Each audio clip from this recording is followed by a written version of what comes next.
এবার বাংলাদেশের খবরে যাচ্ছি। বাংলাদেশে আগামীকাল সম্ভবত তদারকি সরকার, অন্তর্বর্তী সরকার গঠন হবে এবং যারা বিক্ষোভকারী আন্দোলনকারী তাদের দাবি অনুযায়ী, প্রস্তাব অনুযায়ী অর্থনীতিবিদ, নোবেলজয়ী অর্থনীতিবিদ মোহাম্মদ ইউনূস তিনি হবেন সেই তদারকি সরকারের প্রধান। আগামীকালই বাংলাদেশে সরকারের শপথের সম্ভাবনা। সরাসরি চলে যাব নিউজরুম থেকে, রয়েছেন আমার সহকর্মী অতনু।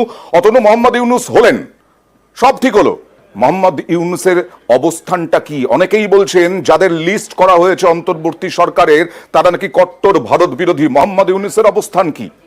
না, ভারত বিরোধী যে কথা এখনই বলা সম্ভব নয়, কিন্তু এটুকু বলা যেতেই পারে যে শেখ হাসিনা বিরোধী মোহাম্মদ ইউনূস।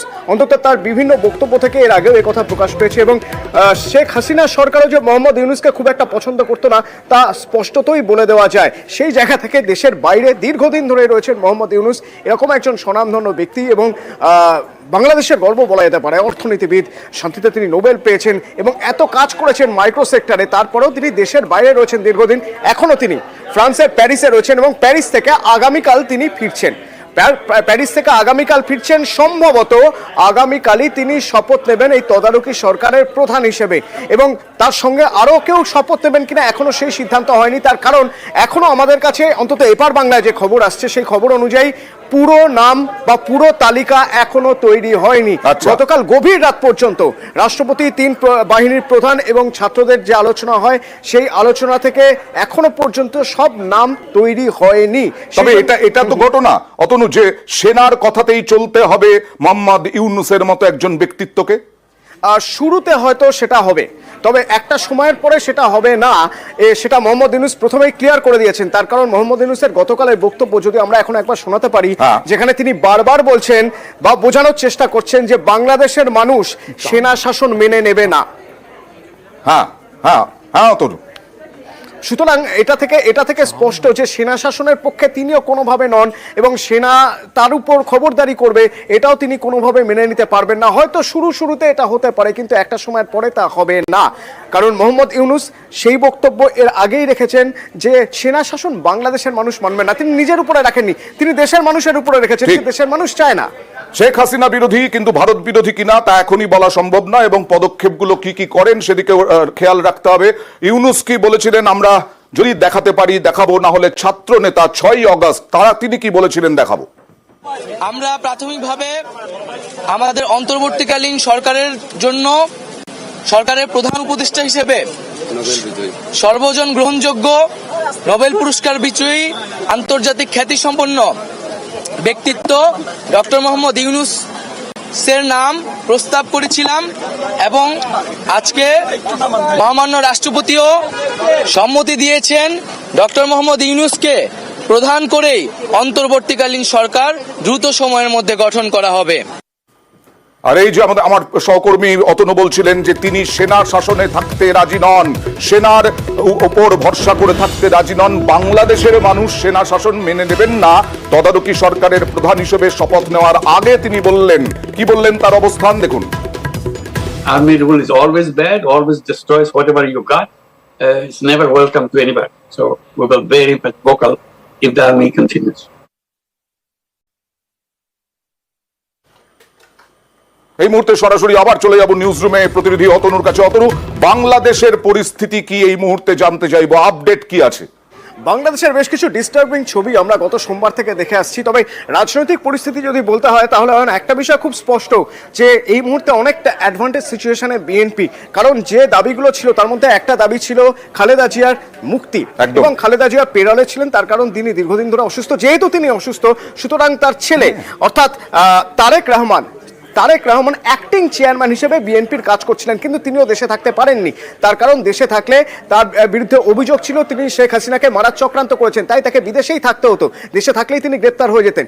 এখনো তিনি বিদেশেই রয়েছেন। কিন্তু আমাদের কাছে নয়াপল্টনগঞ্জের একটা খবর আসছে, নয়াপল্টনগঞ্জে এই মুহূর্তে একটা বড় সমাবেশ হচ্ছে বিএনপির, যেখানে এই তারেক রহমান তিনি ভার্চুয়ালি থাকবেন, ভার্চুয়ালি তিনি সেখানে বক্তব্য পেশ করবেন, যা অত্যন্ত গুরুত্বপূর্ণ এই মুহূর্তে বাংলাদেশের পরিস্থিতিতে। কারণ তারিখ তো ইতিমধ্যেই রওনা দিয়েছেন হয়তো এবং বাংলাদেশে পৌঁছেও যাবেন, আজকেই হয়তো পৌঁছে যাবেন।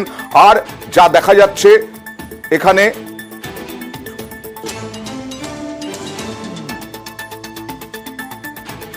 অন্তর্বর্তী সরকারের বাকি সদস্য কারা হবেন সে বিষয়ে 15 জনের একটি নামের তালিকা তৈরি হয়েছে। খুব দ্রুত সরকার গঠন নিয়ে সিদ্ধান্ত হবে। বৈঠকের পর আন্দোলনকারী ছাত্রনেতা নাহিদ ইসলাম জানান, সরকারি সম্পত্তি পাহারা দেবে ছাত্ররা।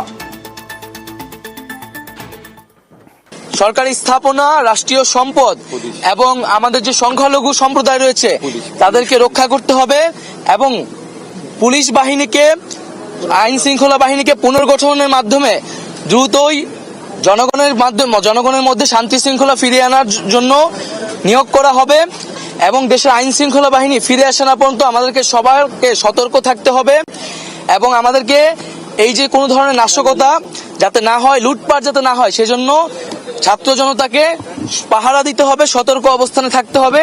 সকলে মিলে ছাত্র জনতার দেশ গঠনের মাধ্যমে আমরা যে নতুন বাংলাদেশ, সেই বাংলাদেশ বিনির্মাণ করব। কিন্তু লুটপাট তো চলছে, আওয়ামী লীগ নেতারা খুন হয়ে যাচ্ছেন একের পর এক। এমনকি আফগানিস্তানে যে ছবি দেখা গিয়েছিল সেই ছবি নাকি দেখা যাচ্ছে ঝুলিয়ে দেওয়া হচ্ছে আওয়ামী লীগ নেতাদের মুখে মেরে।